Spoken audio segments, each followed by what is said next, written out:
Hi, I'm Justin Boyd, I'm the Miles Morales.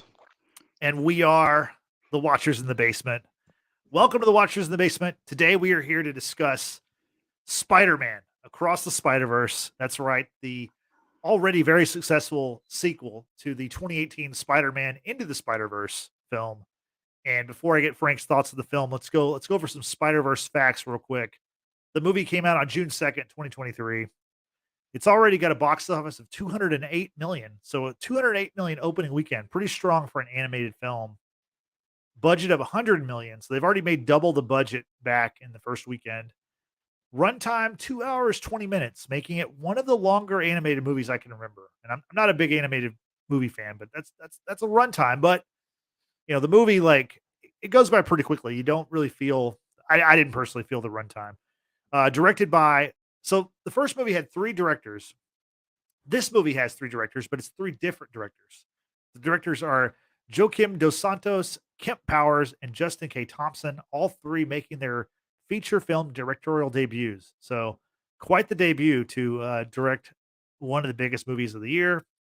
The cast, of course, includes Shameik Moore, Hailee Steinfeld, Brian Tyree Henry, Luna Lauren Velez, Jake Johnson, Jason Schwartzman, Issa Rae, Karan Soni, Shea Whigham, Daniel Kaluuya, Mahershala Ali, and Oscar Isaac. Frank, what did you think about Spider-Man Across the Spider-Verse? First off, that's a fucking all-star cast, bro. Yeah, I like that's A-listers you just named right there. yeah, Um, we talked about I asked you Friday night, I believe. What did you think of the movie? And you said, uh, paraphrase, you said it was great. I don't know if it's better than the first one, but they're both great movies. yeah. I went back and forth all weekend long. I've only So seen did it I. once. So did I. Yeah, and I'm trying, and I love both movies. I don't know which one is better. I think because it's a three-story arc. I look at it singly like they're both great, but I don't know which one I like better. And that's a compliment to that's not what I mean like Yeah, trying to like get out of like the situation, like trying to get out of the answering the question. I really think they're both two great movies, and it's very rare that you have a sequel that rivals the first. And I think it rivals the first. yeah, First off, I love the even though it's an animated film, the realism of like this kid going through puberty and like growing up, and he looks taller, he looks more filled out yeah, as a teenager. Like I love the realism they brought to this animated film. Um, Again, like both films were very emotional, had great arcs. The cast was wonderful. The action, the colors, the designs, the all of that was just fulfilling. I struggle, man. I don't know which one was better. I love both movies, and to me, this movie is gonna cement itself as a launching pad to what we think is gonna happen of a Miles Morales feature film. I mean, there's more Easter eggs. I mean, we talked about Donald Glover last Wednesday, and I mentioned Donald yeah. Glover about how that was the Easter egg in Homecoming, and lo and behold, he's in this movie as Uncle Aaron from another multiverse. Mm. So like they're doing a great job of filling in with Easter eggs and like creating this launcher pad to what we think is going to be a live action film pretty soon, or at least a live action cameo of Miles Morales pretty soon. Um, I give it a 10 out of 10, man. I thought it was great. I get the first one 10 out of 10 too. So they're Yeah. essentially perfect movies. I couldn't agree with you more. And literally, I did the same thing until honestly this morning when I said, okay, I got to make a decision because I'm gonna do a top 10 because now we have 10 Spider-Man movies, with all the Tobey Maguire, Andrew Garfield, all that stuff, Tom Holland movies. Now we have 10 total Spider-Man movies. So I've got to pick one because honestly, it is kind of like tie goes to the runner kind of deal where I I I I gave this one the nod over Into the Spider-Verse solely because it's just more Spider-Verse. There's 280 spider people in this movie. We're not going to talk about all of them, but we're going to talk about some of them. There's a lot of them. They're super cool cameos, Easter eggs, all that kind of stuff. We're going to go over that. But there's just more to this movie. It's a longer movie by like about 20 minutes. Uh, it's it's honestly it just picks up where Spider-Verse left off, Into the Spider-Verse left off. And by the way, Into the Spider-Verse, as we talked about last week, won the Academy Award for Best Animated Feature in 2018. I think this movie is like almost a shoe in to win for for next year for in 2023 whenever the award show is. But this movie picks up where the last one left off, and it just continues this like celebration of the character of Spider-Man and all things Spider-Man. All the different variations and versions, and there's so many in this movie. This movie has a huge twist at the end.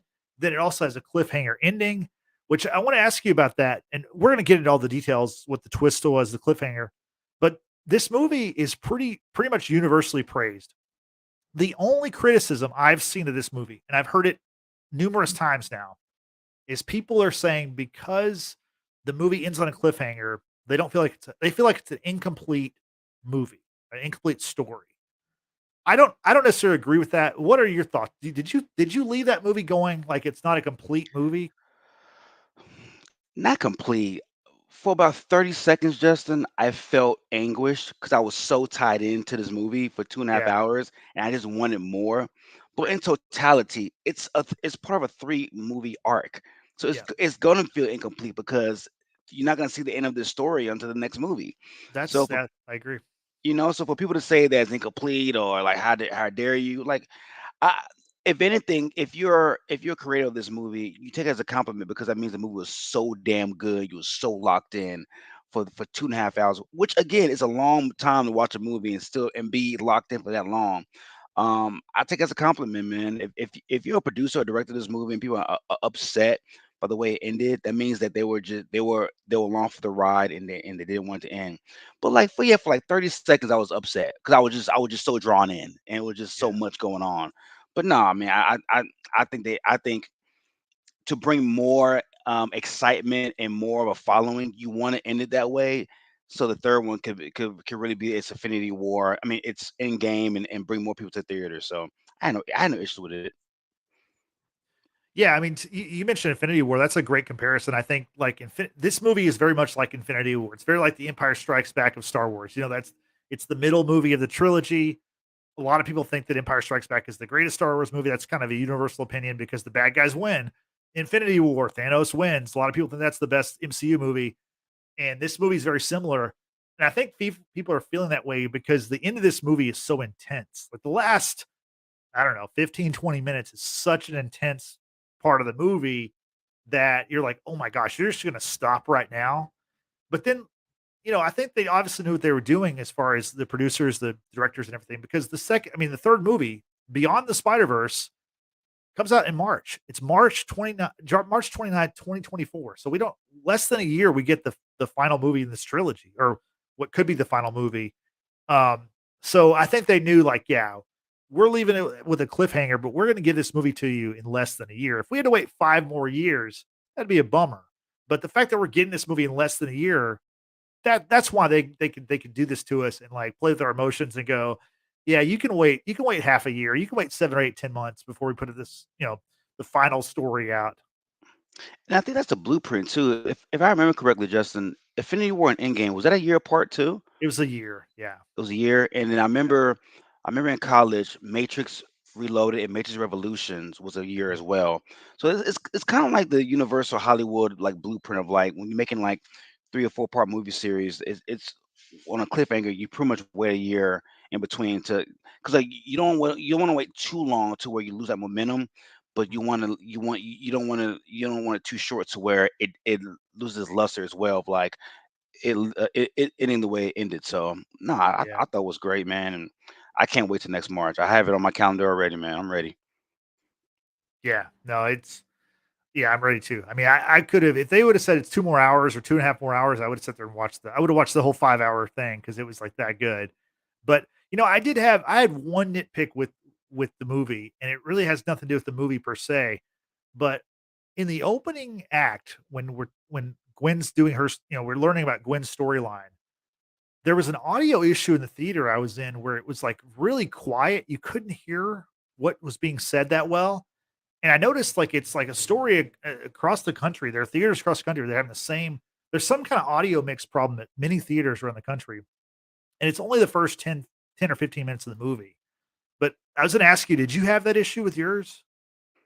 I didn't notice it. Did Okay. it go dark? Did it just go mute or? No, it was just like very quiet, like the the speaking was very quiet in relation to the music. The music, because the movie opens and we find out that Gwen is like a drummer in a band, and so you've got this like drum beat going, and the music's really loud, and she's like telling us her story about how her Peter ends up becoming the lizard, and he gets killed.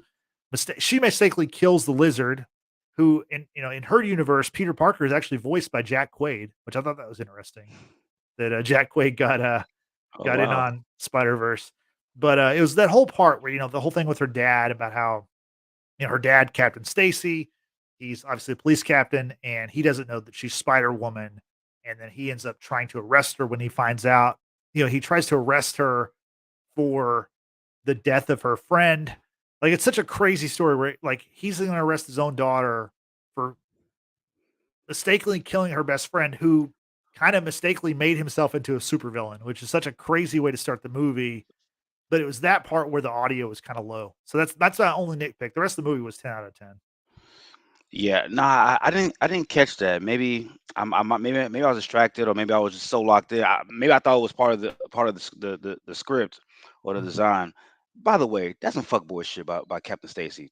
To arrest your own daughter, bro. That's some city boy shit, bro. I was like, bro, that's fuck that dude forever, dog. I'm sorry. But I was so upset by that. it did keep with the same kind of tone of Captain Stacy, like from the Andrew Garfield movies. For the Amazing Spider-Man, it's the same kind of, and I mean, we also see that we see that Captain Stacy later on in the movie, but like, I like how they kept the same tone with the character. It was the same kind of character where he was so against Spider-Man, and then until the end of that movie, he found out that Spider-Man was the only person who could save his daughter, and then it was like, yeah, go ahead and do it. But yeah, a lot of good stuff. Well, I mean, a lot of great stuff in this movie. Honestly, it's hard to like pick like where to start. But I guess like before we get into the story, I wanted to go over some like you talked about Donald Glover. Let's talk about some of the Easter eggs, some of like the cool cameos.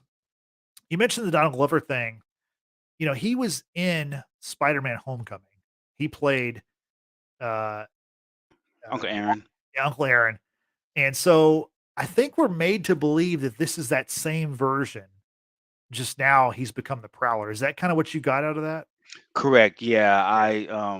from what I got out of that, Miguel and the Spider-Man clique, they confiscated him from his multiverse. I guess maybe he was a threat of destroying a timeline or a multiverse, an Mhm. incursion. So they confiscated him and have him in like in this kind of like in Loki, how they had some prisoners Yeah. locked in the time vault. I think that's how they kind of had Uncle Aaron as well.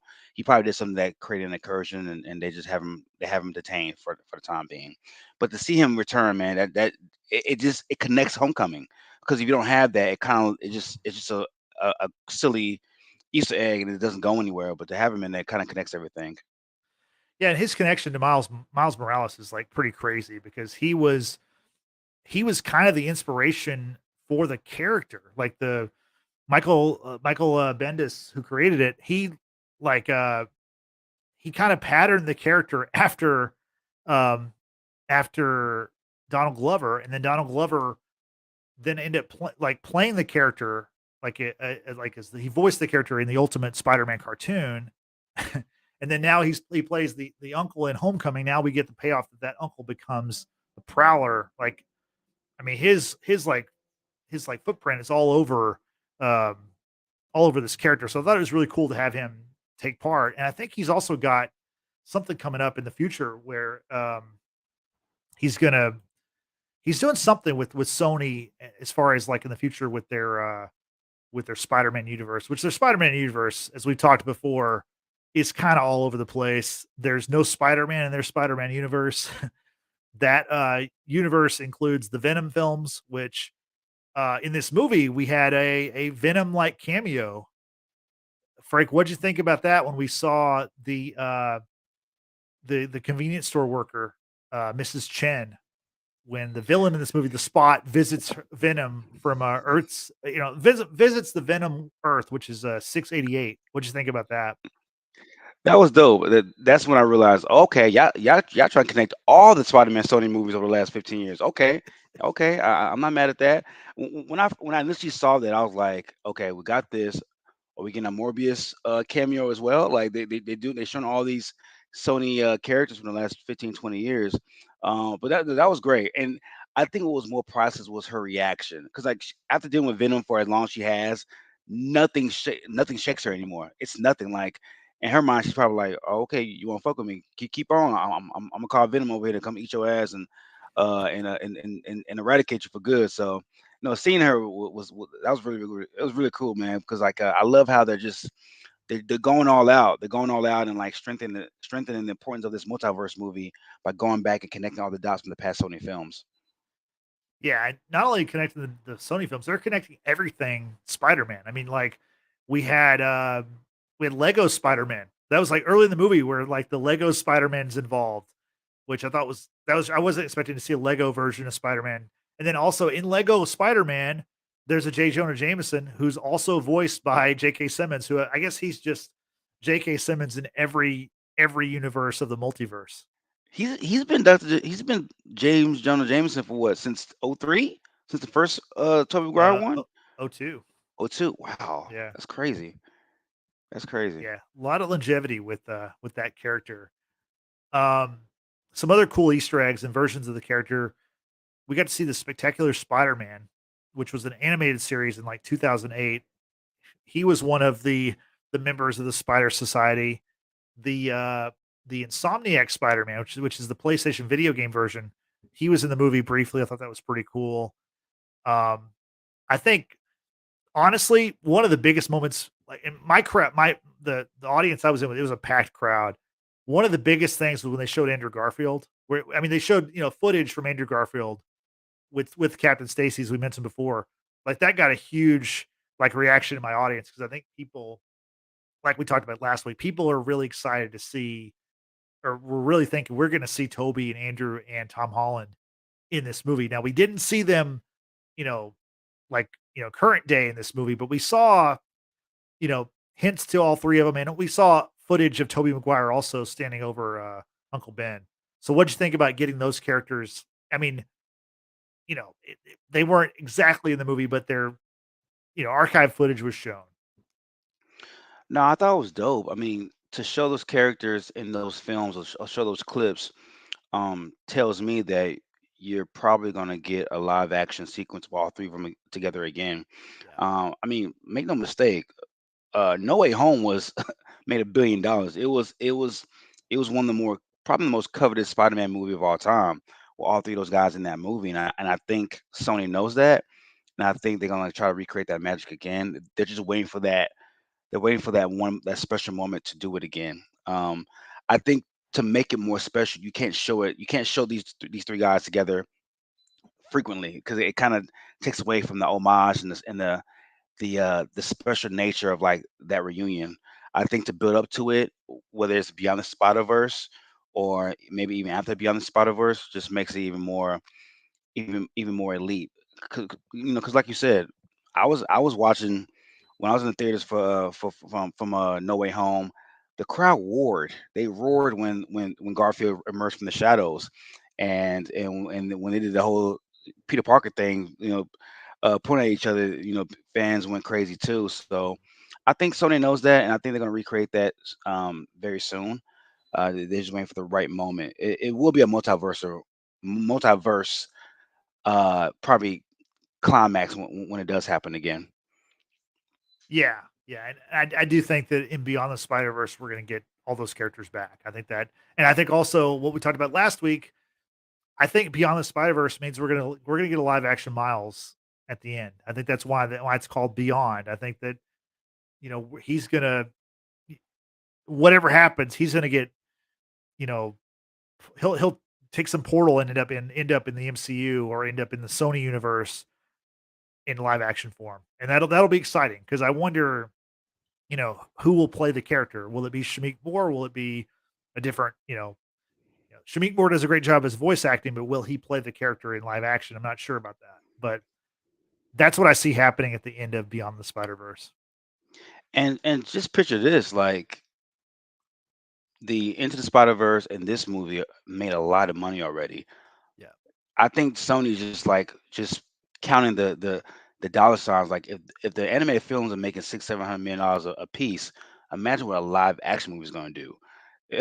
Peter Parker, Yeah. the Peter Parker Spider-Man are making close to a billion per movie. If Miles jumps out with this new fan base and the African American minority aspect to it, I wouldn't be surprised if it does clear a billion if or when they do it. Yeah. No, I think it's yeah. I think that's kind of a guarantee that's going to happen. Um, but the last movie that made a billion for Sony was, of course, No Way Home, as you mentioned. And there is a part in the movie where Spider-Man 2099, voiced by Oscar Isaac, I think he's great in this movie. Oh, He is, incredible. yeah, he's the leader of the Spider Society, and he is tasked with kind of protecting the multiverse. And he makes reference to No Way Home, talking about Doctor Strange and that little nerd, meaning Peter Parker, from Earth 19999 is what they're calling it. Hmm. So I guess the MCU is not in 616, or it is. It's very confusing. I think they're relabeling it Sony, because with Sony with Tobey Maguire and Garfield, they they're they're based off 616 characters from the comic books. So I don't know which one's a real 616. Yeah. So that's the question there. I mean, I guess in the grand scheme of things, it doesn't really matter. I mean, everything makes sense so far as far as like the different multiverse storylines and timelines. So it's not really a big deal, I guess. But yeah, that's a good question. I don't know which one is the actual 616 timeline. Yeah, they're gonna have to explain that at some point because it's confusing. I mean, there's so many Earths and so many versions of the character, and Hmm. it was kind of. I mean, I've had to like look over my notes several times and to keep up with it. But and when What you're in was a multiverse storyline, like obviously you're gonna have multiple universes, so that's understood. But Yeah. But what's so crazy to me too is that so Oscar Isaac's character Miguel mentions Tom Holland's Spider Man and he's infuriated. He calls him that little nerd and that yeah, doctor. What would have been so cool to solidify how I guess in Miguel's mind how fucked up that Tom Holland Spider Man did the multiverse. It would have been cool had he just showed up in that Spider Man movie, or at least as a yeah, post credit scene to like right, solidify the damage that was done by Tom Holland Spider Man because he was pretty pissed. He was pretty upset yeah. with the way he was talking about it in the film. Yeah, and that's a big part of the film is the fact that we learn that there are these like canon events that every Spider-Man has, where usually the canon events involve, obviously they get bit by a spider. They meet their love interest, whether it be Mary Jane or Gwen Stacy or whoever. They, lose a mentor, they lose an uncle, they lose, uh, a loved one. And so we see all these canon events play out. That's where we see Andrew Garfield's footage and we see Tobey Maguire and we see these other versions of the character. And it's in that moment where Miles, he sees that his dad's going to die. He knows his dad is gonna die. His as we learn in the movie, the beginning of the movie, his dad is about to become a captain. He's like 2 days away from becoming a captain. And so the main crux of the movie is Miles finds out that, hey, my dad's about to become a captain. All of the captains in the world, in the Spider-Man world, they end up dying. So I've got to find a way to save my dad. And you know what Miguel O'Hara is trying to say is like, look, like we have to let some of these people die because that's how otherwise, like if you save somebody, if you change one event, it can collapse the entire universe or collapse the multiverse. So that's that's the major crux of the story. What did you think about the explanation of, like, of canon events as far as like that's what bonds these characters, and in some ways, that's how they become Spider-Man, or like they have to go through these certain steps, and if they don't go through those steps, the whole universe could implode. So that was my one beef with the movie, Justin, is that it didn't make sense because in the movie it explains that Miles Morales he wasn't supposed to be Spider-Man in that movie in that Right, multiverse. That right, Spider-Man, that radioactive spider was supposed to be for in another multiverse. So he wasn't even supposed to be bit in the first place. right. So if that's the case, then what does it matter if his father dies or not? Because in the first place, he's not supposed to be Spider-Man. It's Peter Parker's supposed to be still be alive in That's a good in point. this multiverse sequence. So that part didn't make sense to me. That was a plot hole because if he's not supposed to be Spider Man, then nothing else should matter after the fact. Because in my opinion, if he's Spider Man, then shouldn't it already be an incursion since he's not meant to be Spider Man? Yeah, that's a good take. The only thing I can think of is I think what they're saying is if the spider doesn't bite Miles, then his Peter Parker will never doesn't die. I think they're saying because the spider bit Miles, that messed up the whole universe. That's why Peter Parker, who was voiced by Chris Pine in the first movie, that's why he died, Hmm. was because this event happened, this incursion happened and it messed up that whole universe. Because as we learn later in the film, Spider, that the spider, which had number 42 on it, and there was a lot of like as far as it having number 42 on it, everyone thought that, oh, it has 42 because like Miles, he's in Brooklyn and that's Jackie Robinson's number. And Miles wears the basketball Brooklyn 42 jersey. And there was all this kind of like symbolism with Brooklyn and number 42. But we find out that the spider that bit Miles, because Miles he's from Earth, what is it, 1610, I believe? Let me look it Something up. like that. Miles is from, It's the ultimate universe. let's see. So Miles is from 1610. The spider that bit him was from Earth 42. So that's what the number 42 was denoting, was the fact that that's where that spider was from. Hmm. So that spider bit him. It was intended for the Miles Morales of Earth 42, which we learn later is Miles G. Morales, his doppelganger, who becomes the Prowler on Hmm. Earth 42, which doesn't have a Spider-Man. So, Hmm. and the reason why the spider obviously got to him was because of what happened in the first movie with the collider that you know Kingpin built. Kingpin and Doc Ock built. So I mean, it is kind of a mess. It's a very entertaining story, but when you get these like timelines and all this like there are some holes that you can poke through. I mean, I agree with that. So are they saying because that Spider-Man didn't get to Earth 42 and by Miles G. Morales, Yeah. the the consequence was that Miles G. Morales became a villain and that there was no Spider-Man. So that's the Right. fuck up. So that's the Right. incursion for that Spider-Man not being in 42. The second incursion would be if Miles in 1610 does not his father does not die, that would be a second incursion.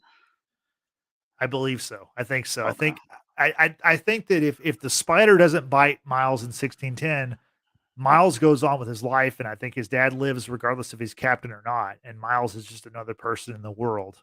And Peter Parker, the blonde haired Peter Parker, is still Right. alive and he's still Is doing still his alive, thing. and he's the Gotcha. Spider-Man of that world. Right. But we talk about the Prowler in Earth 42.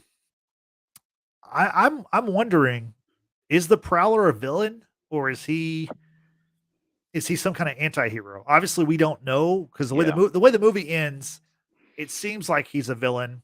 He's got Miles from 1610 is tied up. Miles G Morales has got the Prowler suit on. He's got the Prowler like claw fists or whatever, and he's kind of threatening our Miles. But I wouldn't be surprised if in Beyond the Spider Verse they have to team up. I could definitely see that happening because in that world, there's like a Sinister Six cartel that's taken over Earth 42. Yeah. So I wouldn't be surprised if the two Mileses have to team up, and then obviously the Spider Society comes in some form or fashion. Gwen's team comes in for the save. I don't know. There's so many characters, so many multiverses. It's a lot to keep track of. You really need like a scorecard and like a list of everything. But I don't know. I thought it was a really entertaining movie though, and I thought the end It's of it like, was excellent. bro, if we get to a point in Beyond Spider Verse where Miles Morales is about to eradicate Miles Morales and he says, "No, my mother Rio." Wait, you mother's name Rio too? Well, That happens. I'm yeah, gonna laugh my yeah. We have our Rio Martha moment that yeah, I don't think they're gonna go that way because it didn't work too well for Batman v Superman. But who knows? Maybe they'll go, oh, we'll give it a shot. But it's funny you mentioned the mother because So when Miles, so I mean, we're jumping all around this movie, and this movie jumps around also. But when Miles finds out that his dad's going to die, and when he finds out that Miguel O'Hara is just going to like let him die because Miguel thinks that these certain events have to happen, otherwise the whole world ends or the multiverse ends. Miles breaks free from the Spider Society, which is an awesome scene where he's like he escapes from that facility in Nueva York, and he's just getting away from all these characters, all these different versions of Spider-Man, and he finds his way back to what he believes is his Earth, which, as I mentioned before, is 1610. He gets back there. He goes to his parents' house. He's in his room. He's talking to his mom, and he finally comes clean and tells her like, "Look, I'm Spider-Man." And she's like, "Who's that? What's that?" And it was at that moment where I was like, "Oh shit, he's on the wrong Earth." Like, did you notice that right away, or like, because it was like a weird like, because it seemed like, I mean, it was his mom obviously, but it wasn't the his version of his mom. I noticed it when Gwen snuck into the room, and it wasn't the same room as the one that Yeah, Miles walked into. That's when I know it's like, oh shit, he's not in 1610. He's yeah, somewhere else. And then when the mother said who's Spider Man, that's when I was like, oh, that's when it confirmed it. But I was like, yeah. wait a minute, is he in his college dorm and and Gwen's in the parents' apartment? Like, what's going on here? That's when I was like, this something's not right. But yeah, that was fucking nuts. I don't know. I have a theory. I Okay. have a theory of like what's going to happen beyond the Spider Verse. I believe there's going to be a death. I don't think it's going to be the father though, but I think there will be a death. You think the mom's gonna die? I think so. Think I so. think Rio dies. I think the father gets saved, and I think the mother dies. Because in the comic book, the mother dies in the comic book, in the Ultimate comic book. And that's when and Miles gives up the mantle for a little bit because he's just so distraught. And Mm. I think that's the route they're gonna take. I think that's what's gonna happen in the movie. Beyond the Spider Verse. Okay, that would be interesting. I just I wonder.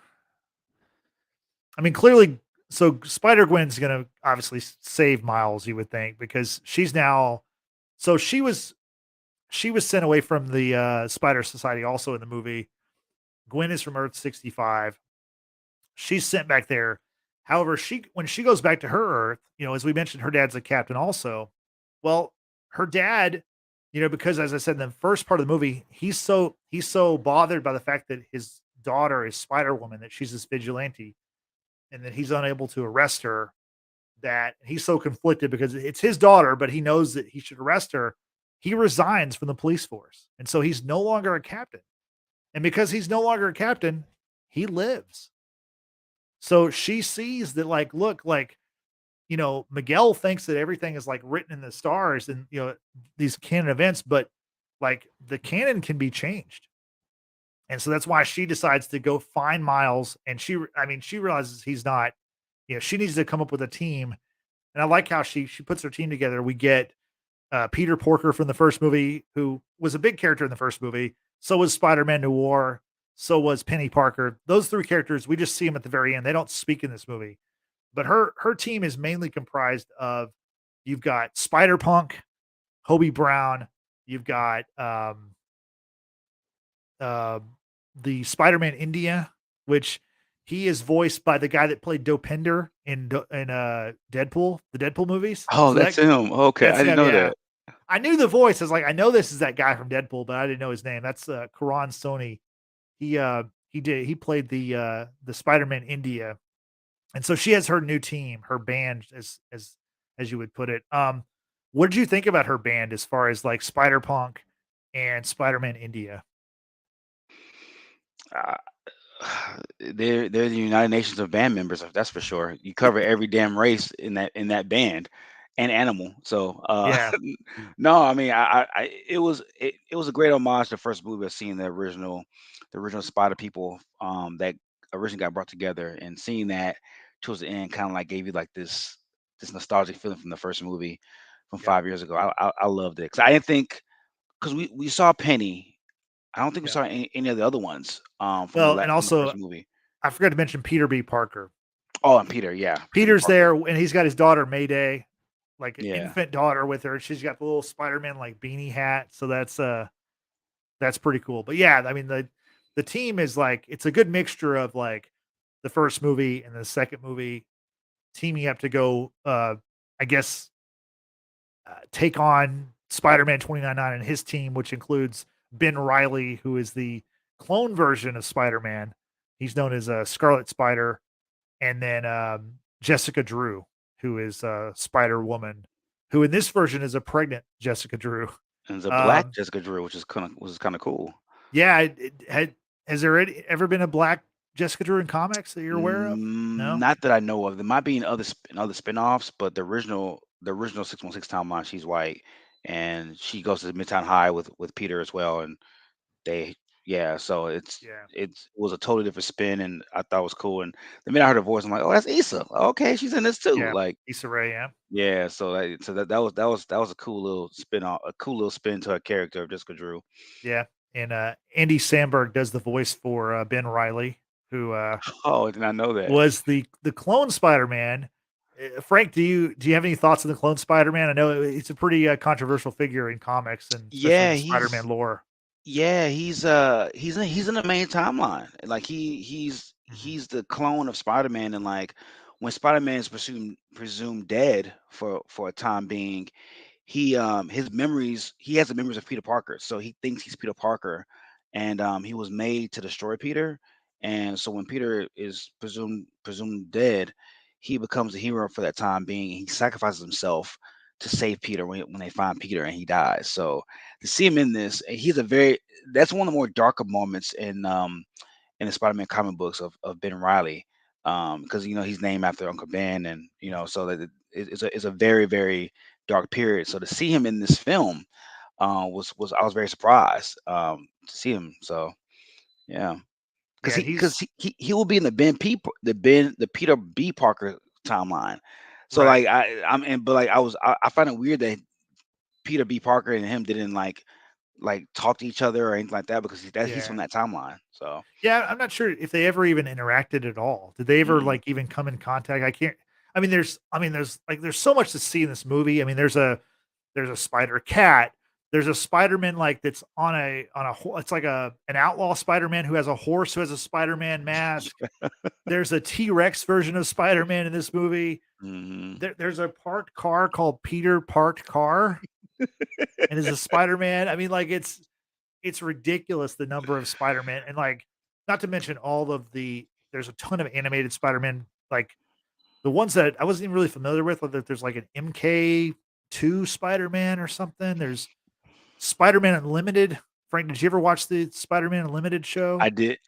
Yeah, I saw the Okay. first season of that. Yeah, that incarnation of Spider-Man, he gets zapped into a future timeline, and he's trying to Okay. get back into his main timeline. It was all right. I saw the first season. It might have been only one season, Yeah. but it was okay.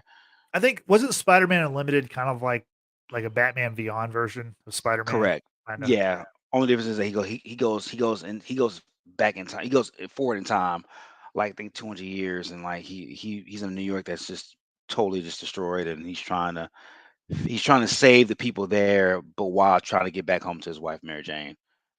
Okay. Yeah, I mean, there's just so much to see in this movie. As I mentioned before, there's 280 spider people in the film. So, like, have fun. Like, once you get the DVD or you can watch it on streaming, pausing it, like looking at every frame, and there's just like 50 people on screen in different Spider-Man character, like in costumes and colors and all kinds of stuff. So it's visually, it's like almost too much. Like it's too much to Yeah. like try to keep up with. But no, it's very cool. Um, what about the Spider Society? Is that a thing from the comics? Like that name for the team, or is that something they created just for this movie?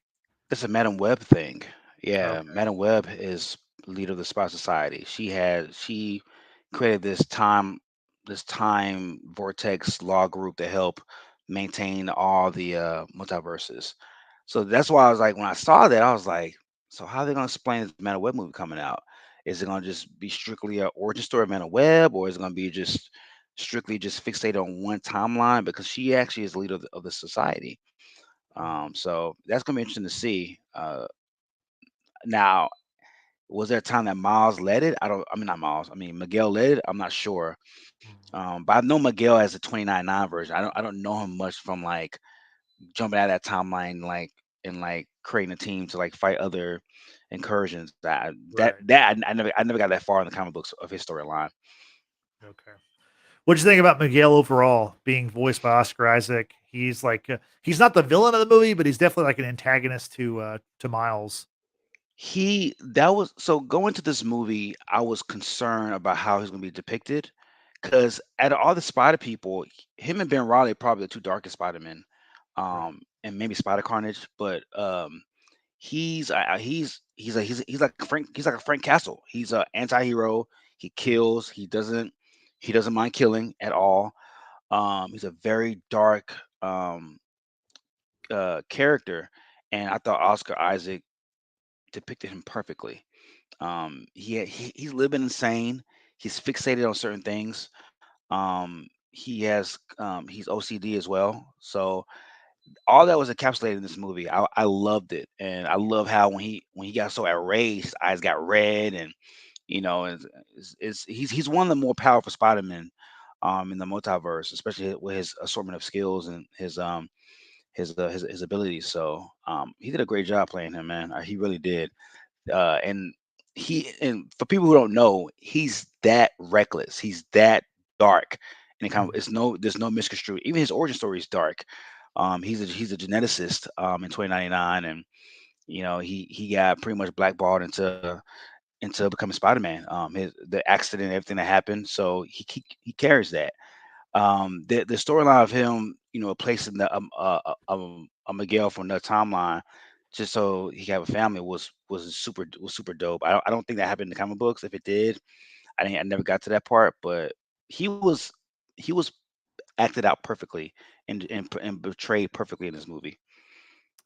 Yeah, and one of the more powerful moments in the movie is toward the end when Miles is trying to escape from the Spider Society, and Miguel finally gets a hold of him, and he has like Miles pinned down on that skyscraper or whatever they're on. It's like going forever.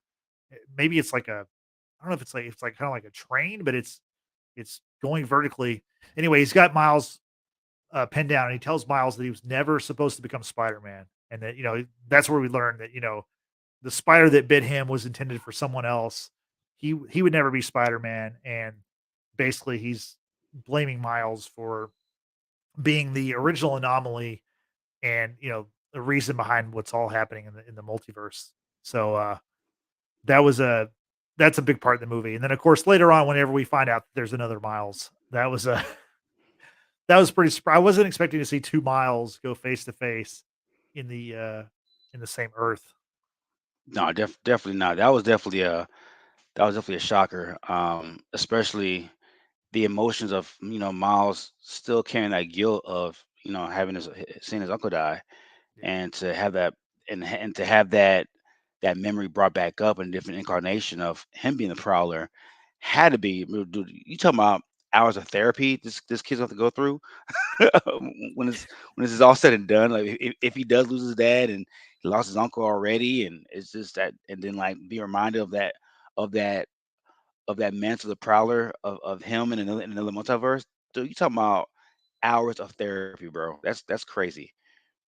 Yeah, and speaking of therapy, there's even one scene where there's a Spider-Man therapist talking to another Spider-Man, and he's talking about his problems. He's like, "Let me guess, then your uncle died," and then that's when a bunch of them break through the wall. It's actually a scene in the trailer, but but yeah, there's just so much going on in this movie, and it's funny because this movie it's such an epic movie, and yet the villain is a very much a seems like a nothing like villain of the week kind of character, but he's actually a character that has had quite a history with Spider-Man, and that's the Spot. Were you familiar with the Spot before this movie?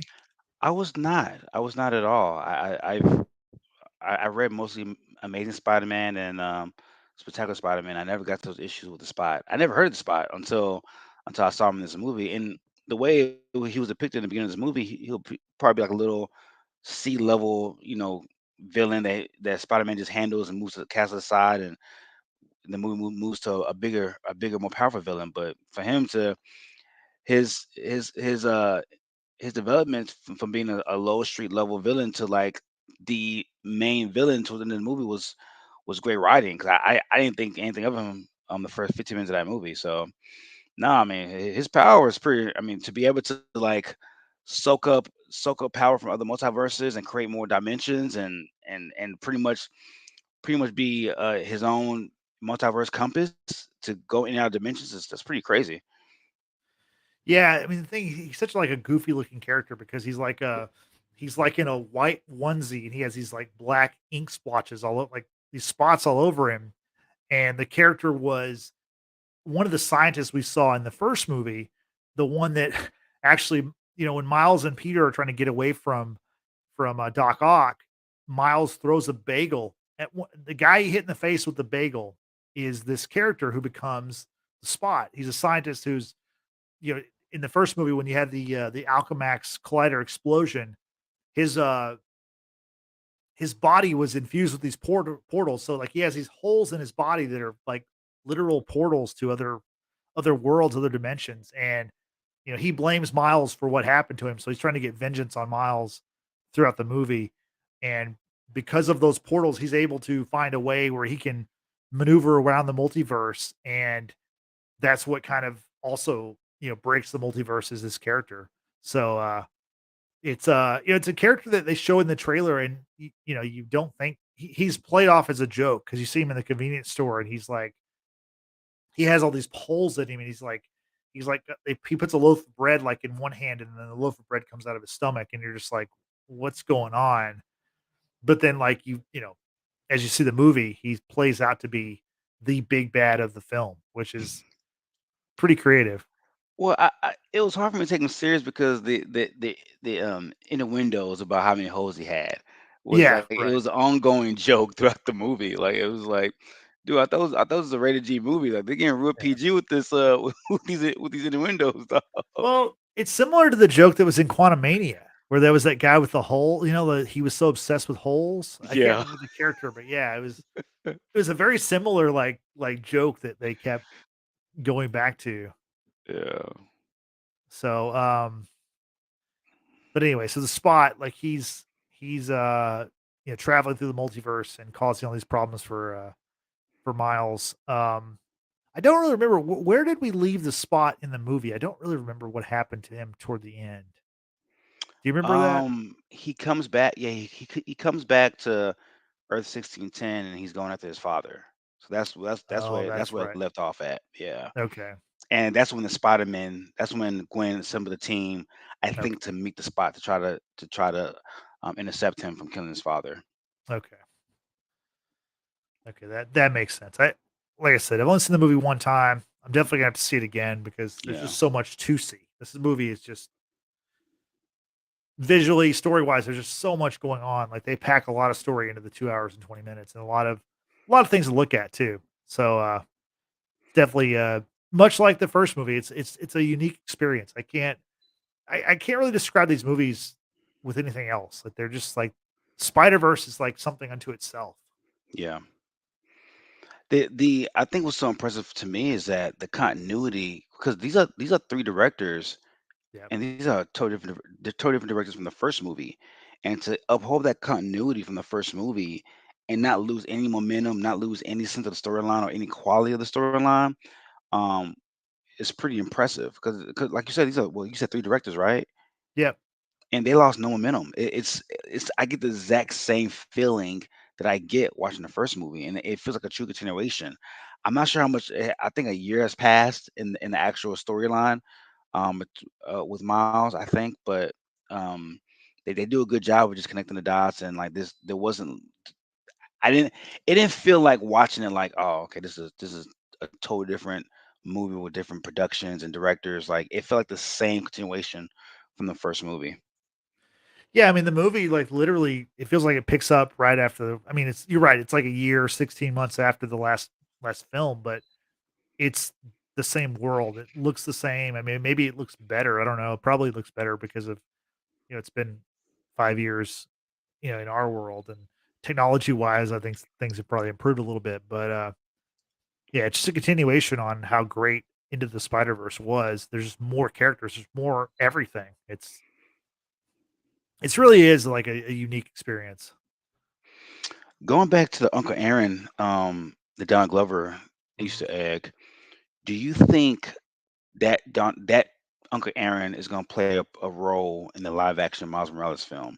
Because like I feel like they showed him for a reason. I What do you think think? he has to. Yeah, I agree with you. I think that he has to be a part of it. Like otherwise, I don't. I mean, it really wouldn't work if he wasn't a part of it. And also, I think with Donald Glover, Donald Glover, like, what is he like in his like mid Probably mid 30s, maybe? thirties. Or Yeah. something? Yeah. So let's say the Miles movie doesn't happen for another 2 or 3 years or more. Like, then it'll make more sense because the Miles character is supposed to be like what 14, 15, 16, Hmm. maybe. The actor they'll cast will probably be 18, 19 or 19, something. 19. Yeah. Yeah. And it'll work age wise with Donald Glover being his uncle. And I think that I mean that would be like a perfect way to continue the story. And I feel like that's what we're gonna get. I can't imagine it doesn't go that way. But but then that also would mean that like the Miles live action will be a different Miles than the one we see in this movie. It would have to be because I think Yeah. if you do a live action Miles movie, you're not gonna Right. retread the origin story. I mean, you're not gonna if you're gonna have a new Miles action movie, then this Uncle Aaron being alive will have to be a new Aaron. He Yeah, wouldn't that Miles wouldn't come into live action arena and inherited that Aaron as his own that's uncle. true. Yeah, I think it'll have to be an origin story. Yeah, I think so. And more so probably the origin story of like the Easter egg that we saw in Homecoming because he does Uncle Aaron Donald's character does pick up the phone and answer the phone and says, "Hey, Miles." Mhm. So it's probably gonna be that Miles, that offshoot character that we didn't see on film in Homecoming. Yeah, and you would think that would mean that'd be Tom Holland's Spider-Man would be the Spider-Man in that universe, so, Absolutely, absolutely. yeah, Which there is some concern because my Tom is so young, so right. I don't know how that will work. That will be interesting to see, unless they just totally just disregard the age difference and just kind of just go with that. Yeah, But it could work because the Peter Parker that died in Into the Spider Verse was 26, that's true. and Yep. so it might work. It could work. It just Tom just looks he just looks super young. So Yeah, he looks way younger than his age, and that might be kind of a weird thing, but who knows? Like, I do think that we will see Tom Holland, I think we will see Tobey Maguire, I think we'll see Andrew Garfield in this Spider-Verse finale, or potential finale, I guess, for Beyond the Spider-Verse, and who knows? They may make it where, you know, Miles is in the Garfield universe where Andrew Garfield is Peter Parker Spider-Man and he becomes although I guess that really wouldn't work with what we just said about Donald Glover. So I think he kind of has to be in the MCU. Yeah. unless he's Uncle Aaron in a different Sony universe, unless it's the same character playing Right. Uncle Right. Aaron in that universe. Yeah, that could be it too. Yeah, I just don't. I trust Sony, but I don't trust Sony in the same way. Like the animated films have been great. Don't get me wrong; they've been Yeah. wonderful. I just feel like the MCU or the help with the MCU will strengthen the Miles character even more, especially tying them in with Tom Holland and in that universe. I would think, because Sony has had some very blah movies with Morbius and Venom was good, but the second Venom was very blah. Mm. They've been hit and miss with the live action films as of late. I mean, I like the Amazing Spider-Man. I love Garfield's Amazing Spider-Man, but it wasn't universally loved like Yeah. Tobey Maguire's was. So they've been very hit and miss with the live action Spidey flicks. So Yeah, they have. And they've got more stuff coming out. They've got Craven the Hunter coming out in October. They've got this Madam Web movie coming out at some point. mm, I think in 2024. So they've got stuff in the works. Not sure how well it's going to be connected, but we'll have to wait and see about that. We were talking about Uncle Aaron a little bit ago. I did not expect to see Mahershala Ali's Uncle Aaron come back in this movie What'd you think about him returning?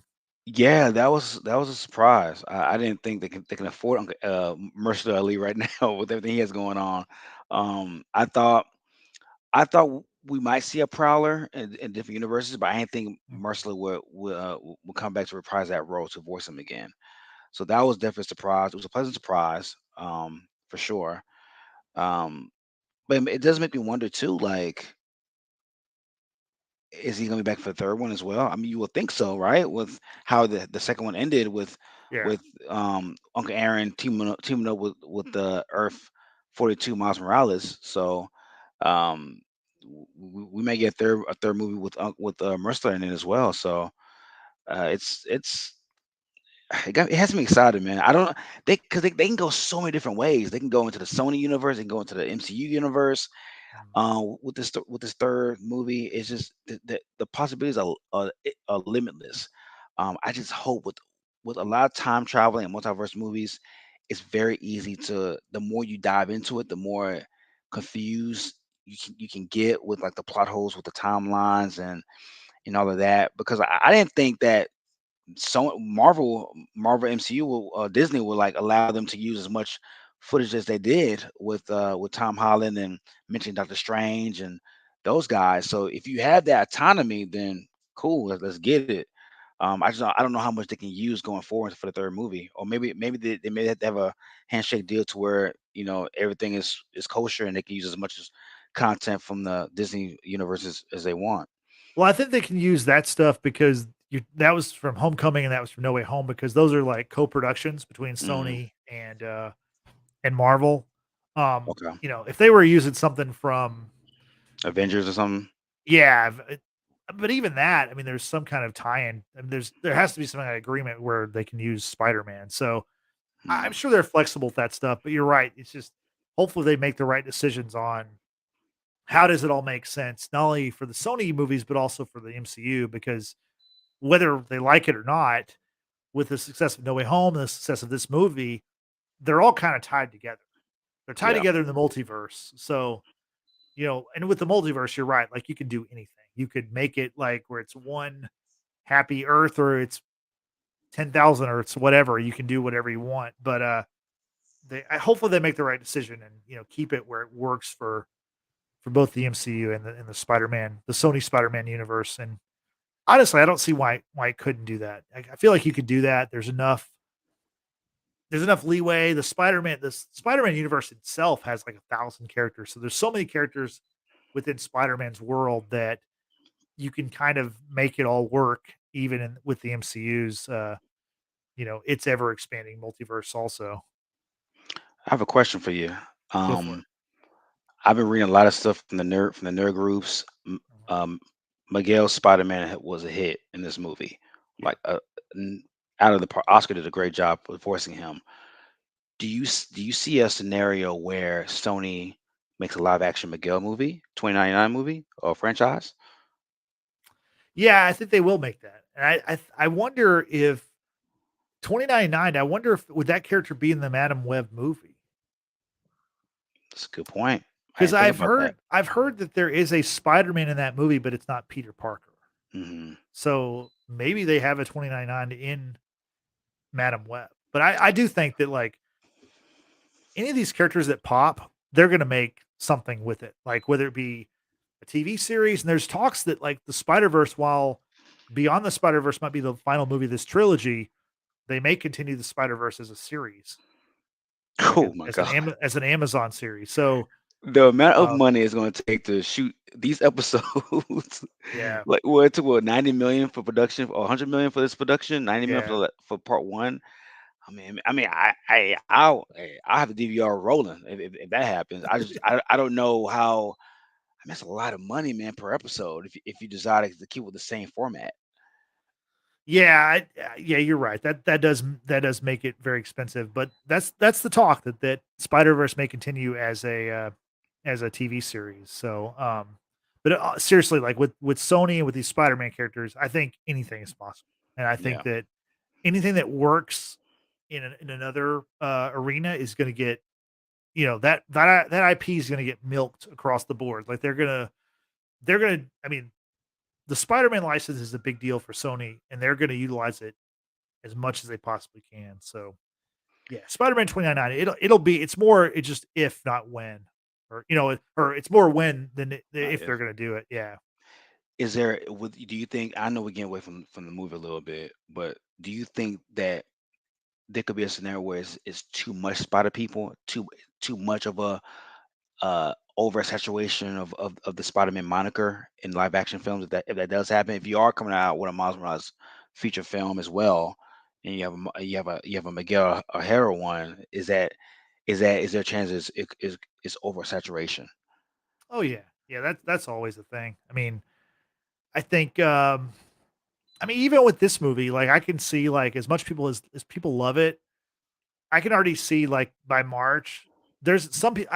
I guarantee like, and I'm sure Beyond the Spider Verse is going to be awesome, but there will be people who are going to be like, oh, we just saw you know, across the Spider Verse. Like, like it just like people go to the fatigue thing pretty fast now. So Yeah, I could definitely see that. Yeah, if you're making Madam Web and Miles Morales, and you've got more Tom Holland Spider Man, and you've got Craven the Hunter, you've got all these, and especially there's multiple versions of Spider Man. I can definitely see people going like, "What's going on?" It's almost like the way Batman is right now. You've got Robert Pattinson Batman, which is a separate thing.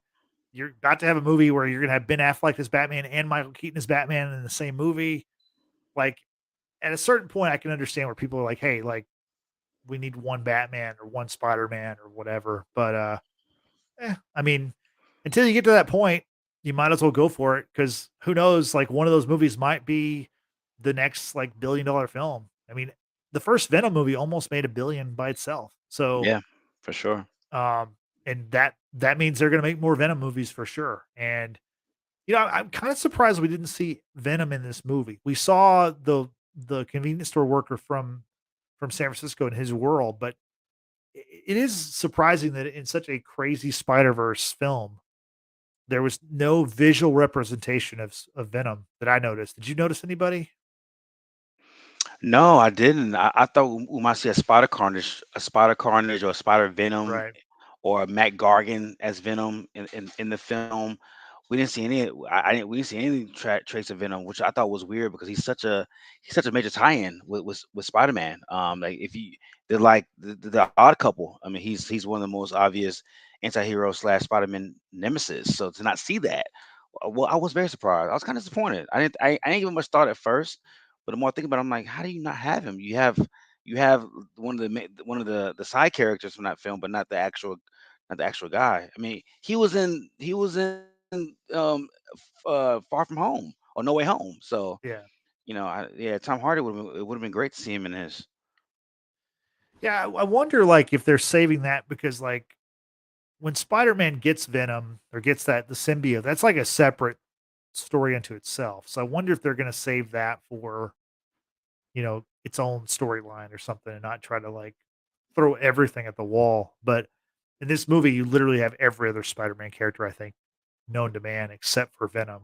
So, Yeah, for sure, for sure. I was crossing my fingers hoping I'll see a Carnage cameo as well. But yeah, I mean, those are two famous popular symbiotes, like that mm, are like fan favorites in the Spider-Man universe. So hopefully we get in the third movie, just even as an Easter egg. I mean, it'll be nice just to pay homage to those characters. yeah. Um, so one of the Spider characters that I wasn't super familiar with before the movie was Spider Punk, and his name is Hobie Brown. He is voiced by Daniel Kaluuya. He is a like a punk rock version of Spider Man, a British punk rocker. Is Spider Punk someone that you were familiar with before the movie? I came across him in a Madam Web comic Okay. book years ago. Like he was such a minor character in the comic book. When I saw him, I was like, "Oh, I know that guy. I've seen that guy in past comic books." He was part of one of those teams that Madam Web put together in the comic books. So to see him in this, it brought back memories for me because I must have read a comic about 7 or 8 years ago. So to see him in there was like, oh, it just there's so many Spider people that you see in like different canons of the Spider-Man universe and different multiverses, different issues. So when you see these people, like you said, it was like 230 Spider-Man in this movie, or Spider people in this Mhm. movie. Yeah, Like, 280. Yeah. yeah, so like they pretty much they probably had every single Spider person known to man in comic book lore. But yeah, when I saw Hubie Brown, I was like, oh snap, that's Punk. That's Punk right there, because they call him Punk in the comic books for short. Yeah.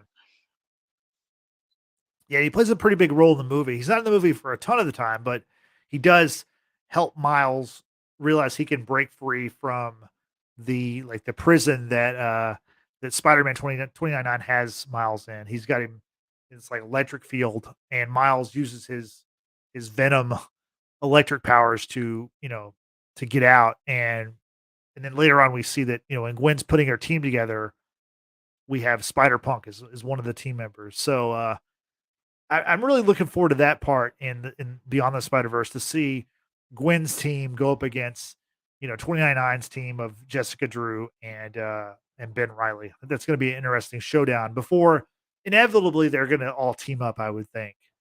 Don't you think so? I I don't know, man. No. Miguel's Okay. he's pretty dead set in his ways. I don't know. I mean, Miguel was willing to detain Miles for a minute in that universe. So I don't know if they ever put like this. They I can see them join forces, but I can see Miguel staying out of it or fighting against it to the very end. Okay. He's not one to like change his mind on anything that he's very hard pressed on. So Kind of going his own separate way. yeah, So he's literally like the Batman of his like of the Spider-Man. Like he'll do his own thing. Like he'll be part of the Spider-Man society, but he'll at the same time do his own thing too. yeah, he's kind of a lone wolf, even though he's like in charge of the Spider Society. You can definitely see that he's only doing it because he knows that if he doesn't stop the multiverse, it could collapse. If he doesn't protect the multiverse, it could collapse. But as we saw, there are moments in the movie where you know it looks like the things he knows about the multiverse are not exactly correct. So I wonder. And I'm sure that's going to play out in the final movie. And also, like, I wonder, like, the Spot is the villain in this movie, but do you think the Spot is going to be the big bad going forward, or is he just going to be a part of the storyline? And if he's not, who do you think would be the villain? Because in the first movie we had Kingpin, we had Doc Ock and Kingpin. Now this movie we have the Spot. Who do you think would be the next villain in this story? Whew, that's a good question. Because in the comic books, man, like there's major crossovers of the Avengers. Because Mm, in Earth 1610, the Ultimate Avengers, Miles joins that team, and that was a big reason why he left or why he got planted in the 616 universe. So I don't know. And at the time, um, the main villain was in the comic books was Norman Osborn when he put together Central Six, when Lizard killed Peter Parker.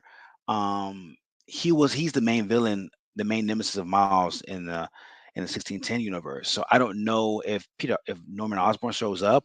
If he does, I would think it's a little bit late because you will want like some type of like Easter eggs or breadcrumbs in the first Spider-Man movie going to the second and third. So it could be Norman Osborn. I don't know how they'll be able to do it with it being so late in the game, with it being the last installment. But that would be my guess. okay.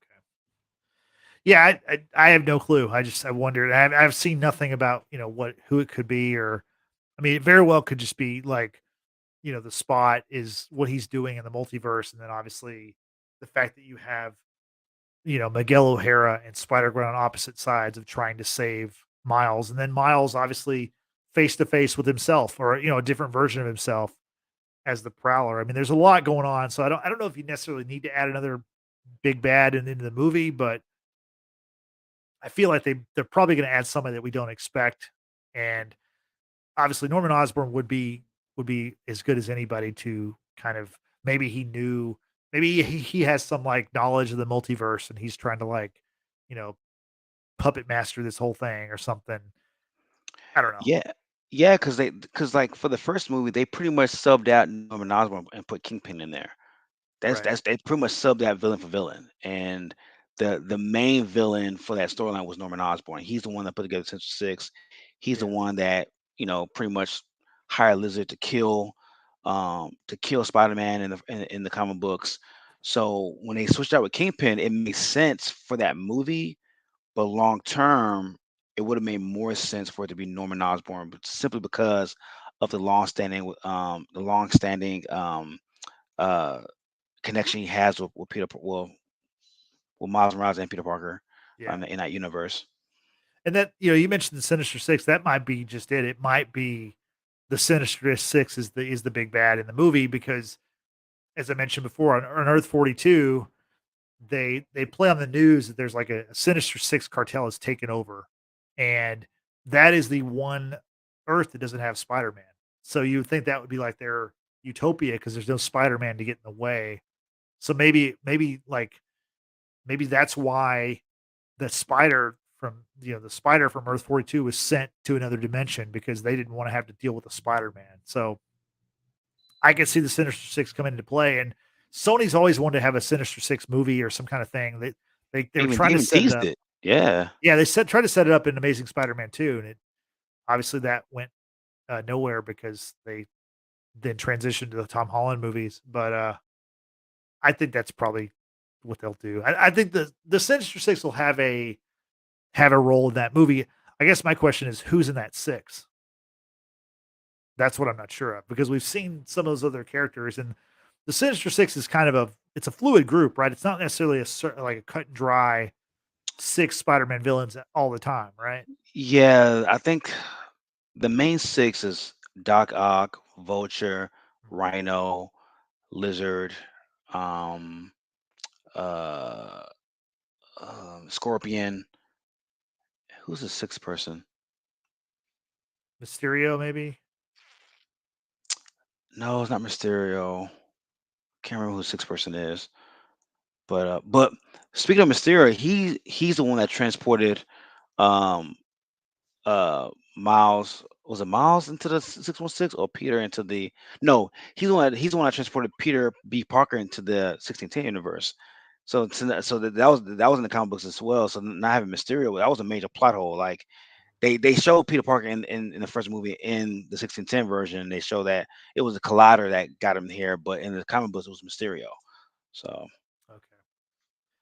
Yeah, I mean Mysterio. Obviously, we saw him in Far From Home, but there was a couple of jokes made about him in this movie. Like there was like a when they went to that prison before they showed Donald Glover, they showed like a Mysterio or something like they had like a it was like a play on words of a Mysterio character. So I think pretty much every one of the villains has been represented in some form or fashion in in the Spider Verse films. So, but it'll be interesting to see like what happens with the villains because we've seen basically all the characters in the Spider Man world. So, be interesting to see how they continue to add to that Spider Man lore in these films.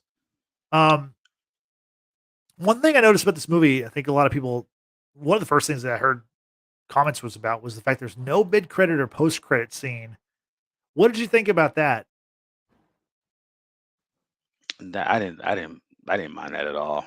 Yeah, That's I think we got so spoiled with the whole mid credit and post credit thing that it's like a disappointment if we don't get it. Like, look, my main goal is motherfucker, was the movie good or not? That's what I care yeah, about. If right, that's like if I'm gonna sit in a theater for 2.5 hours, the movie better be good. And that was my main objective. Anything I get after that is a bonus. Any post credit, mid credit, whatever, it's a bonus for me. Like, I mean, we didn't get one for Endgame either, and like nobody complained about that. So like, yeah. it's just one of those things where like I think it's become an expectation to where we get disappointed when we don't get it, and it shouldn't be an expectation. It's if anything, focus on how good the movie is, and if the movie's good, then that should be your main concern.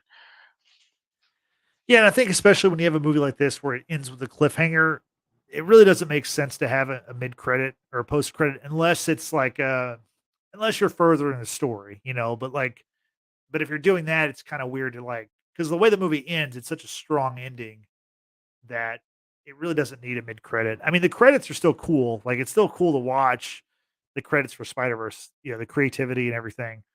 But I was a little surprised because you're right. Like they've kind of trained us to stick around, wait, wait to see these what's next, and they didn't give us that, but it makes total sense because it's a cliffhanger, and like it ended in a good spot. So Yeah, for sure. so if Beyond the Spider Verse is as good as Into and Across, is this the greatest like movie trilogy ever? At a superhero films, I mean, well, yeah, superhero, but I mean, like, just any 3 movies ever, like any trilogy, because it's a pretty strong like, the first movie won the Oscar, was like a stunning visual display that no one's ever seen before. This one is of the same quality, if not better. You know the ending's gonna be amazing, like, they're gonna have some I mean, who knows what they're gonna do, but, um, I just feel like, this has gotta be one of the best, if not the best. is it better than the Dark Knight series? That's a good question. I don't know. A lot of people don't think Dark Knight Rises was that great. I love that movie, but Oh, I love it. a lot of people are there's a lot of plot holes that people point out in that movie that don't bother me. So, um, but yeah, I guess that is kind of the bar, right? Yeah, Does- no, that's definitely the bar. Yeah, that's I have Dark Knight Rises as the bar, and then I guess you can't count Avengers because Avengers was 4 movies. Is that correct?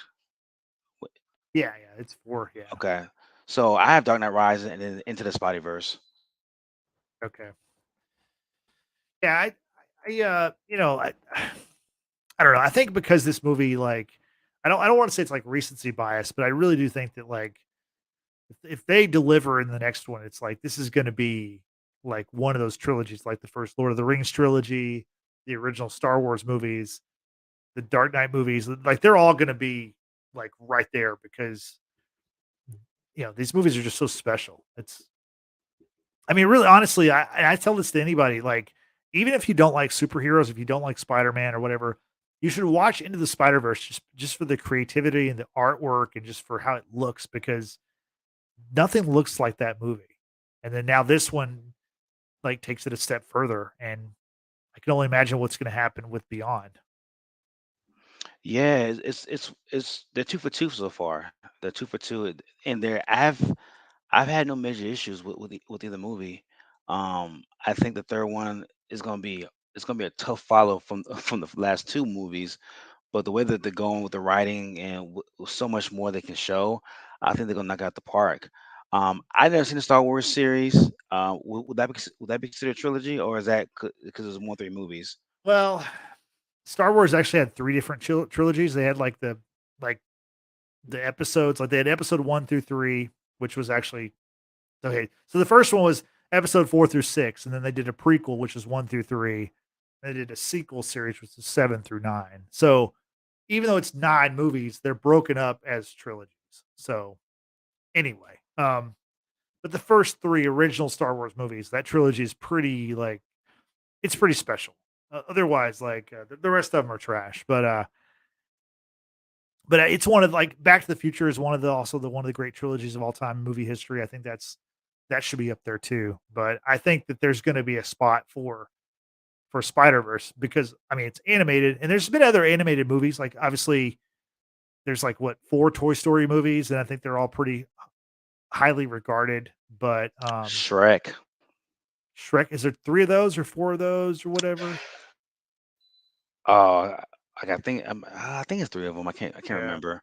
I've actually never seen any of those movies, so never seen Shrek. But they did well at the box office. So I mean, there's a lot of different multi-film franchises, but I think this one just because of how special it is, it'll have a place amongst the greats if Beyond is awesome. And I feel like so far they're 2 for 2. I'm sure the third one will be very good also. But as we kind of close out here, I ranked all the Spider-Man movies. Now we have 10 Spider-Man movies. And Frank, I want to show you the ranking, see what you think about it.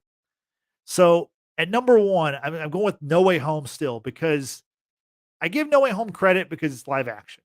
I think No Way Home, like the moment with Garfield, Tobey Maguire, and then Tom Holland, all three together, like that's gonna be a moment, like a movie moment I'll never forget. Like I'm gonna remember where I was, how I felt when I saw it. It was such a cool thing they actually did that. I've got Across the Spider Verse is number two. Like I said, Across the Spider Verse and Into the Spider Verse are like neck and neck. It's really just how I feel on the day. But I've got it number two. At number three, I've got Into the Spider Verse. At number four, I've got Spider Man Far From Home. Number five, Spider Man Homecoming. Number six, Spider Man 2. Number seven, The Amazing Spider Man 2. Number eight, The Amazing Spider Man. Number nine, The Original Spider Man. And number 10, Spider Man 3. Like, how do you think the list works? Do you agree with it? Or are there ones you would change? What do you think? Man, I think that's spot on. I'm trying to see the Amazing Spider-Man. If I was to change one of them, Yeah. I have Amazing Spider-Man 6 and Okay. Spider-Man 2 8. Okay. That's the only thing. I love the Amazing Spider-Man. And the Amazing Spider-Man 2 stays at 7. That'll be my only change. Other than that, I think it's a perfect list. Yeah, I appreciate it. The one thing I think about the Spider-Man movies, I don't think there's been a bad one. Like, there's been some that have not been as good. Like, I think Spider-Man 3 is kind of a mess because there's so many villains and there's so much going on. But if you watch that movie, it's still a pretty entertaining watch. And I think to me, like Spider-Man movies are kind of like Fast and Furious movies, where I like they're all like at the very worst, they're all entertaining, and at at the best, they're some of the best movies ever made. So yeah, Spider-Man is like I said, not a bad Spider-Man movie yet in my mind. I agree. I mean, I like them all. I mean, Spider-Man 3 probably my least favorite, only because, like you say, it's all over the place. But I'm really biased, man. I got Garfield up there, bro. It's my favorite Spider-Man. Like Yeah. he's legit. I don't know why those Amazing Spider-Man movies aren't universally loved the way that the Tobey Maguire ones are. But I thought he did a great job. I mean, him and Emma Stone did a wonderful job as Peter and Gwen, and I have Amazing Spider-Man really up there. Um, Even the death of Gwen Stacy in Amazing Spider-Man 2. Oh, Spoiler alert, that's why I everybody. have it above. That's why I have it above the first one because that moment is such a, like a shocking, cool moment, like in the storyline, Very and then much. Yeah. they pay it off in No Way Home. So It's so iconic. It's so yeah. iconic, and like it was one of those moments in Marvel history where you know where you was at when you read that comic book Mhm. when Gwen Stacy got killed by Green Goblin. It's one of those iconic moments. It's up there with Superman dying and versus Doomsday in the comic books. It's up there when Batman gets Bat broken against Bane. It's an iconic moment, and to be able to capture that in the movies and do it perfectly, like it was so perfect. Like the anguish that Garfield felt in that movie was like, I mean, I got emotional. And then like seeing it pay off in No Way Home and seeing how he kind of was able to like go ahead and like not make up for what he did, but like get closure for that. Knowing that he was able to save Peter's Mary Jane it was perfect.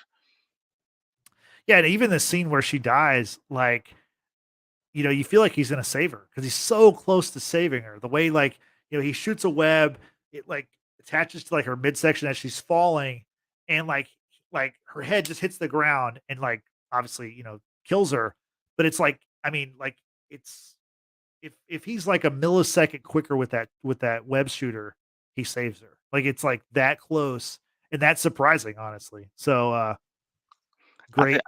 I still think she's screwed either way because she gets whiplash. That neck snaps either way. That's true. Like That's yeah, it's true. that was a long fall. But the way they shot it though, like her head just pops the ground and it's like if she were up a little bit higher, you're right. The whiplash probably, yeah, she's probably in bad shape regardless, but maybe she survives. Who knows?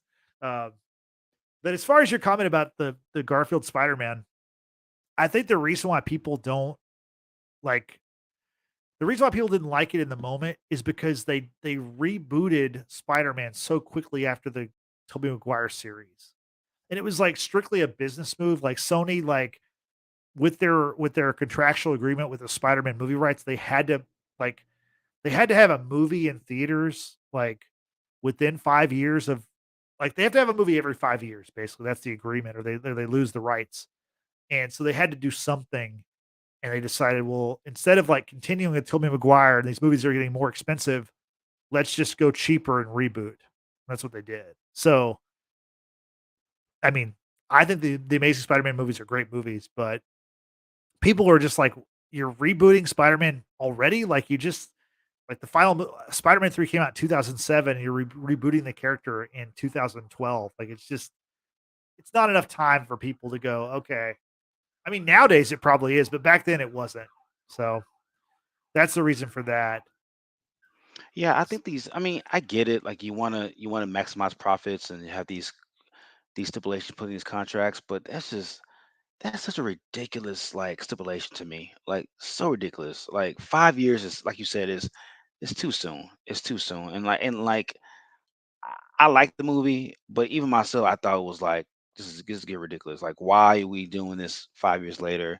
That we still live off the nostalgia from Tom Maguire, his series, and to bring back Garfield. I thought it was unfair to Garfield, and his character portrayal of the web slinger.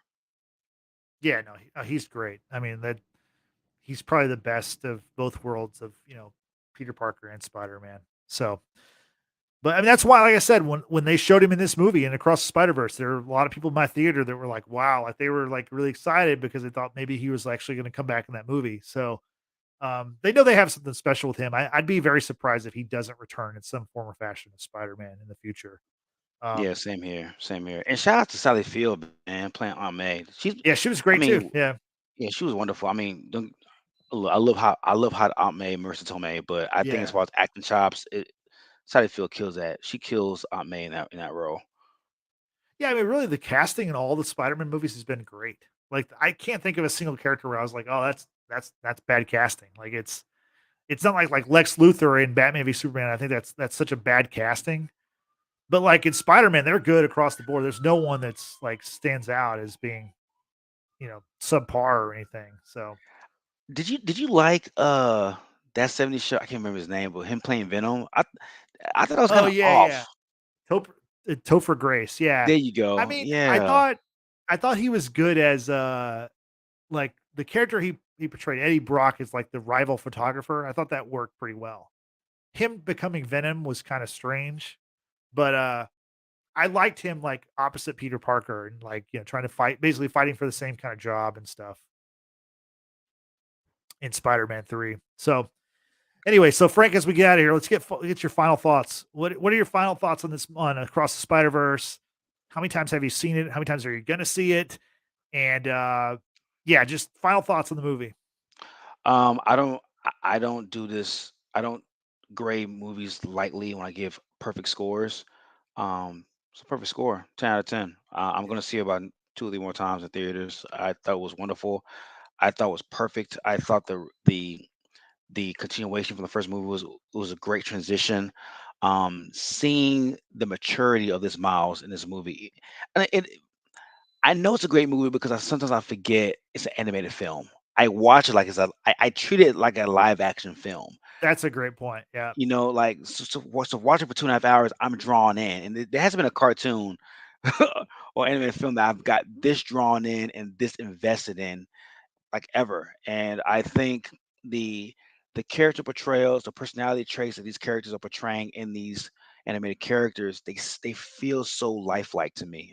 I don't Shamik Moore. I don't see Shamik Moore. When I hear Shamik Moore's voice, I hear Morales. I hear Yeah. Miles. I don't hear Shamik. Jake Johnson. I don't hear Jake. I hear Peter B. Parker. It's Yeah. they brought these characters to life, man, and that's hard to do, especially for adults. Like I get it, like movies like Toy Story and like movies like the Spider-Man film, this animated film. You're bringing kids to the theaters and like teenagers, but like to get grown men and grown women to get so enthralled in these movies like us, that's how you know these characters are being brought to life in a major historic way. So I 10 out of 10 for me. Yeah. No, I echo everything you said. it's a phenomenal movie. It's a great franchise, and I can't wait for Beyond the Spider-Verse. And we don't have to wait too long because again, it comes out March 29th, 2024. So we won't have to wait too long before we get the third and final movie of the franchise. So now that you know what we think about Across the Spider-Verse, we want to know what you think about Across the Spider-Verse. And you can do that in a variety of ways. One thing you do is, hey, if you're watching this on YouTube now or later, give this video a like, subscribe to our channel. It really helps us out and we really appreciate it. Also, we're on social media. You can find us on Facebook, Twitter, and Instagram. We're at Watchers Basement, and be sure to use the hashtag Watchers Basement. And hey, if video's not your thing, that's okay. We got you covered because we're also on audio platforms like Spotify, Apple Podcasts, and Google Podcasts. And hey, if you're listening to us on one of those platforms, be sure to give us a 5-star rating. That also helps us out a ton too. So for everyone who was watching, listening, we appreciate it. For Frank, I'm Justin saying thanks for watching. Thanks for listening. We'll see you next time. Have a good night. Bye-bye.